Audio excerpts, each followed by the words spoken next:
This week, we got a new entry into the Murder Drones universe, with Glitch putting out an official music video featuring Uzi, N, and the entire Murder Drones squad, with music from the Living Tombstone. Now, this wasn't a music video like an AMV using old clips from the show, but a brand new story that actually takes place after the end of Season 1, giving us a look into what these characters might be up to if the show ever continued. Of course, it's a bit over the top at certain parts and probably not canon so much as an attempt to sell more Murder Drones merch, but it's a fun idea, and it reminds me of the music video VivziePop put out for Hell of a Boss. This was designed as a one-off story in the Hell of a Boss universe, animated essentially as an advertisement to sell merchandise based on the short itself. And that apparently did well enough that it had them make an entire Hell of a Boss short series. With that in mind, I'm treating this Murder Drones music video as a sort of second level canon. A canon until something is released that says otherwise, showing us what life would be like after defeating Sin for these characters. And maybe if they do generate enough sales in merch, they'll end up making an entire series of shorts like this. Not full-on large-scale episodes like they did for Season 1, but a softer sequel series that gets into the details of how they spend their life now.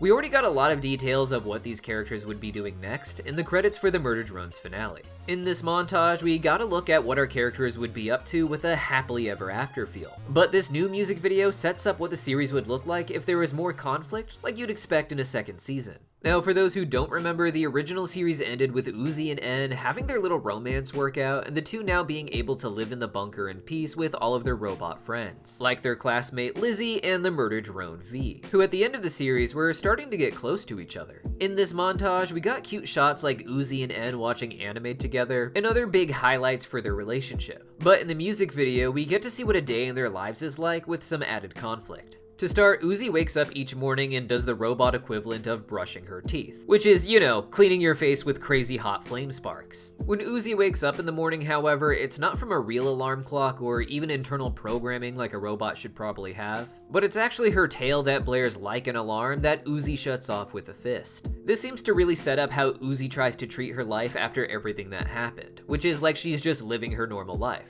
That's hard, however, because in addition to her crazy powers and demon wings, Uzi is connected to this tail, which contains what's left of the evil villain Sin. In the finale, we saw that Uzi had this same sort of mindset from the montage, with her trying to just have a cool life in the bunker, but having the reminder that Sin is there and trying to affect Uzi's life with what she enjoys as well, such as putting a bow on top of Uzi the way Sin was known for wearing herself. So the music video gives us this dynamic that Sin is a necessary part of Uzi's life, or at least a part that can't be removed. And the way Uzi basically has to attack Sin in order to turn her off is a reminder that Sin is something that Uzi simply tolerates as part of her existence. And this is important because in the music video, it's Sin in the tail who causes all of the problems. After waking up, Uzi gets greeted by N, who of course lives separately from Uzi and her father, but picks her up on the way to school, with N wearing very interesting pajamas, to say the least. What's really fun in this scene is that on the way out, we see that Khan and Uzi's mother Nori have very much gotten back together. And not just as a distant couple, but they seem to be living together here and working as a more cohesive unit.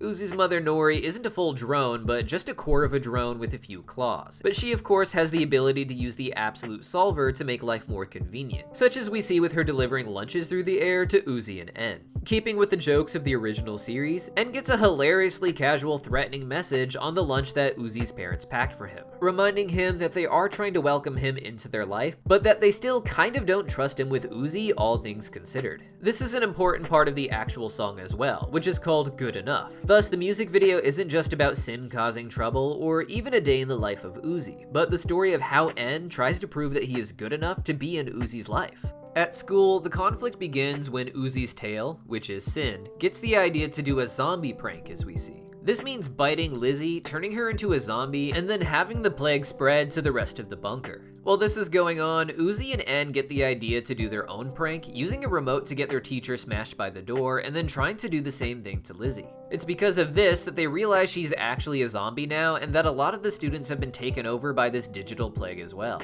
This leads to an epic fight scene with Uzi, N, and even V fighting against the zombie horde.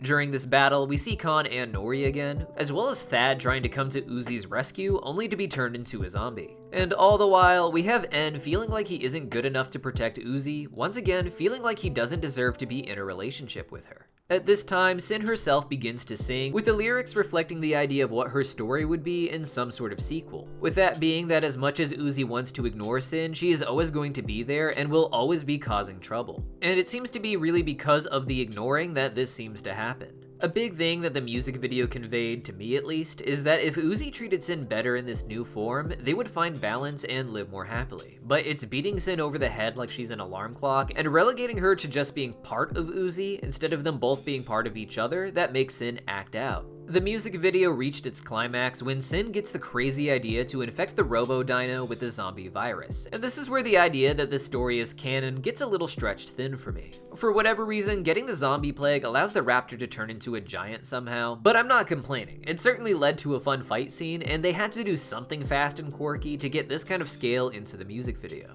In order to defeat the dino, however, En was going to need to get over his fear of not being enough, and thankfully Uzi was there to help him with that. In a symbolic act, Uzi eats the note that her parents left for En, letting En know that he doesn't need to worry about if he is enough, because she has already decided that he is, and her opinion is all that matters, regardless of what others think or even what En is actually capable of. With that in mind, En is able to enter the battle looking for a new way to win when he notices that it's Uzi's tail that is acting up, and that it's even about to bite Uzi herself. That would make this music video the first of any crazy adventures that Sin created, instead of the new typical formula that the characters have been living with for some time, as otherwise they would likely have blamed Sin from the very beginning. Once En notices this, he's able to confront Sin and then beat the shit out of her until she lets out some funky wonky sci-fi pulse that stops the zombie plague and returns everyone to normal. This allows V to reunite with her Robo-Raptor, and Uzi and En to get their happy ending, where her parents show En that they don't just accept him, but that they accept him as family. And finally, we see our main trio run out into the world and celebrate by flying around in the sky.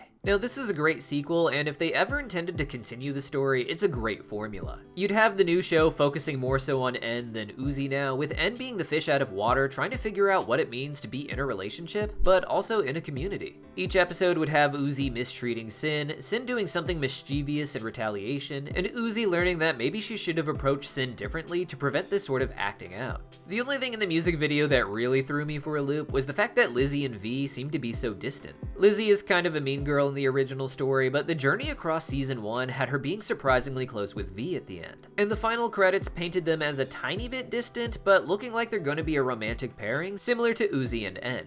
At first, I thought the prank on Lizzie was more good-natured when they were trying to slam the door in her face, as even V seemed to be in on it. But at the end of the episode, V was more concerned about her pet dinosaur than Lizzie, and she wasn't really included in the final runoff. It makes me wonder if something happened between the two that changed the social dynamic and even made Uzi and En more antagonistic with Lizzie. But what do you guys think? Were they ever actually intended to be lesbots, or were we overreading it? For me, it was great to see the show again and to come back as Drone Cut at least one more time. But if you want to see more of me in this form and learn more about how the show would have gone if it had continued after the finale, check out my original video breaking down everyone's happy ending. Or if you want something extra crazy, check out my extra long mythology video about how Uzi became a god. It might blow your mind. See you guys there.